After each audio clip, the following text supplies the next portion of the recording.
The Storytime Historian.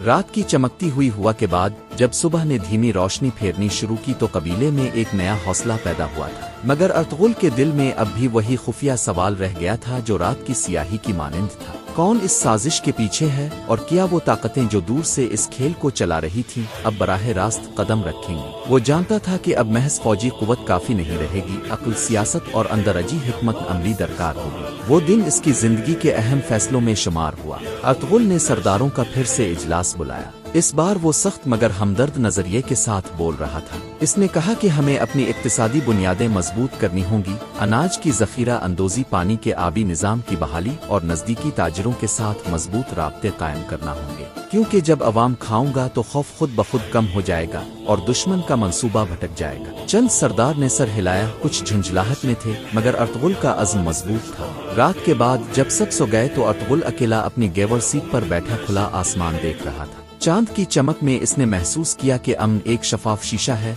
नाजुक मगर काबिल हिफाजत। इसी दौरान गिंदोज ने एक राजदाराना इत्तला दी। शहर से 1 मील दूर एक नए काफिले के आसार मिले हैं, जिनमें गैर मामूली हथियार और भारी मिकदार में गैर मुल्की सके शामिल थे। अर्तुगरुल ने फौरन दोगान और चंद वफादार सिपाहियों को साथ लिया और अंधेरे का फायदा उठाते हुए इस जगह की तरफ रवाना हुआ। वो जगह एक पुरानी गोदाम थी जिसके अंदर मौजूद सामान और कागजात ने एक ऐसी हकीकत खोल दी जो अर्तुगरुल के दिल में खौफ और गुस्से दोनों का इम्तिजाज लाई। कागजात में वही बैन अल अक़वामी निशानियां थीं जो इंसानी तिजारत की निकाब थी, मगर असल में ये एक बड़े नेटवर्क का हिस्सा थी जो खित्ते में बदअमनी फैलाने के लिए माली मदद फराहम कर रहा था। वहाँ एक नक्शा मिला जिसमें कबीले के किनारे और जमीनी रास्ते निशानदेही किए गए थे। वाज़े इशारा के दुश्मन ने लंबे अरसे से मंसूबा बंदी की हुई थी। अर्तुगरुल ने फौरन हिकमत अमली बदली। इसने कैदियों को ना दिखाया बल्कि उनकी मालूमात का खामोशी से तज्जिया कराया। इसके बाद इसने एक इंतहाई खतरनाक फैसला किया। वो दुश्मन के पीछे छपी हुई बैन अल अक़वामी ताकतों के नुमाइंदों तक पहुंचेगा, मगर सीधा नहीं। वो खुफिया सिफारतकारी और छापों का सिलसिला शुरू करेगा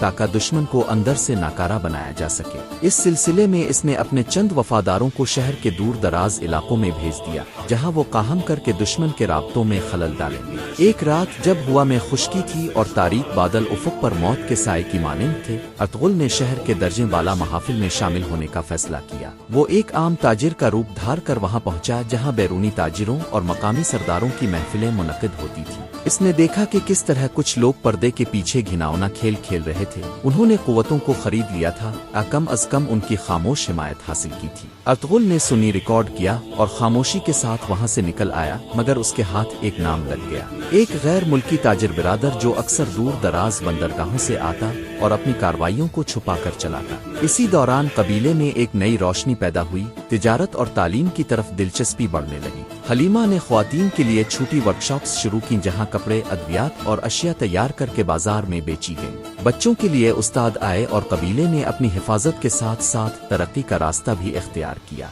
अर्तुगरुल ने महसूस किया कि यही हकीकी ताकत है, खुद कफालत और इल्म। मगर दुश्मन ने भी अपनी चालों में तेजी कर दी। एक दिन दोगान ने रिपोर्ट की कि पड़ोसी गांव में एक अचानक फौजी नकलो हमल देखी गई। ये वाज़े था कि दुश्मन ने अपनी ताज़ा कुव्वतें करीबी मकामात पर मरकज कर ली है। अर्तुगरुल ने फैसला किया कि वो एक ऐसी बहादुरी का मुजाहरा करेगा जो कुशादा दिल और ज़हीन दोनों हो। इसने एक छोटी सी अफवाह छोड़ी कि के पास एक मख्फी खैमानुमा खजाना महफूज है। जवाबा दुश्मन के चंद मशहूर सरदारों ने इसी रात इस जगह पर धावा बोला, मगर वहां खाली तलाशी के सवा कुछ न मिला। दुश्मन उलझ कर बखर गया और इस तरह ने एक बड़ी दहशत को कमजोर कर दिया। इस मंसूबे ने दुश्मन के अंदर मौजूद शकूरियत और इंतशार को हुआ दी। अर्तुगरुल ने देखा कि जब अब दुश्मन के मुनज़्ज़म मंसूबों में खलल डाल देते हैं तो वो खुद अपने अंदर टूटने लगता है। फिर वो दिन आया जब दुश्मन ने अपनी आखिरी बड़ी कोशिश की, एक ताकतवर हमला जिसमें वो के गिरदोनवा को घेरने और उनके राब्तों को मुकम्मल तौर पर काटने का इरादा रखते थे। अर्तुगरुल ने पहले ही से अपनी इत्तेहादी कबाइल को मुतहर्रिक कर दिया था। पहाड़ी रास्ते, खुफिया रास्ते और कबीले के अंदरूनी ताल्लुकात के जरिए एक ऐसी दिफाई लाइन बनाई गई कि दुश्मन का हमला कुदरती तौर पर महदूद कर दिया गया। शोले उबले, घोड़ों की टॉप गूंजी, मगर के जंगजू डटे रहे। बामसी ने दर्जनों दुश्मनों को जमीन बोस कर दिया और तोरगूत ने अपने तीरंदाजों के साथ दुश्मन के अस्करी मरकज को निशाना बनाया।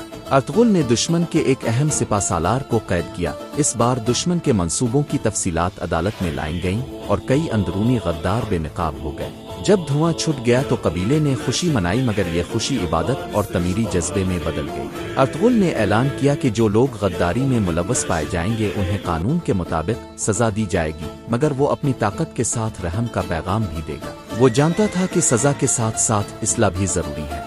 इसने कहा कि का को दोबारा बनने के लिए वक्त चाहिए और हर आदमी को अपना हिस्सा डालना होगा। रास्ते में एक वाकया ऐसा पेश आया जिसने चेहरे बदल दिए। कबीले के बच्चे एक जख्मी अजनबी को लाए जो साहिल से करीब मिली थी। इसने बताया कि इसका जहाज टूट गया और वो दरिया पार करके बचा था।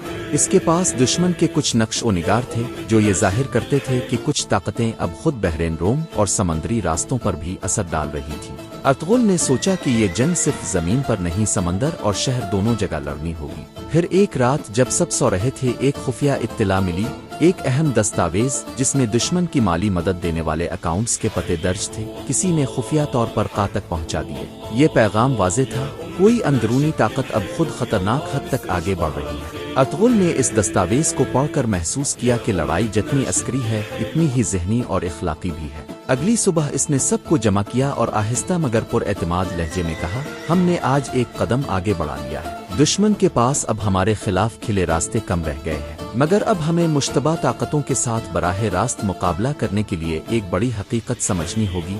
दुनिया की बड़ी ताकतें सिर्फ लौटने के लिए नहीं आती, वो नजरियात भी लाती। हमें अपने बच्चों को इल्म देंगे, अपने साथियों को कुव्वत देंगे और अपने जुबान पर हक का इल्म बुलंद रखेंगे। लोगों ने शोर मचाया, मगर इस बार ये शोर खौफ का नहीं बल्कि उम्मीद का था। रात के आखिर में जब सब सो गए, अर्तुगरुल एक दूर दराज पहाड़ी पर खड़ा हुआ, हल्की हुआ इसके चेहरे को छू रही थी। इसने आसमान की तरफ देखा और खामोशी से कहा, आ अल्लाह, हमें वो दानाई अता फरमा जो दुश्मन के खेल को समझने में मदद दे। हमें वो सब्र दे जो हमारी आने वाली नस्लों की हिफाजत करे। और जब वो पहाड़ से वापस आया तो कबीले के करीब एक तांबे का संदूक खुला पाया गया जिसके अंदर एक नक्शा था। नक्शे पर एक खत सुर्ख खींचा गया था जो एक ऐसे मकाम की तरफ इशारा कर रहा था जहां अरबों की दौलत और हथियार जमा थे। अर्तुगरुल ने वो नक्शा देखा, दिल में एक अजीब सी थरथराहट हुई। ये वो चश्मा था जो इस कहानी का अगला बाब खोलने वाला था। इसने सोचा, ये राज हमें आतोफना कर देगा, हमें एक नई कुव्वत देगा। रावी की आवाज ने फिर धीमी गूंज में कहा,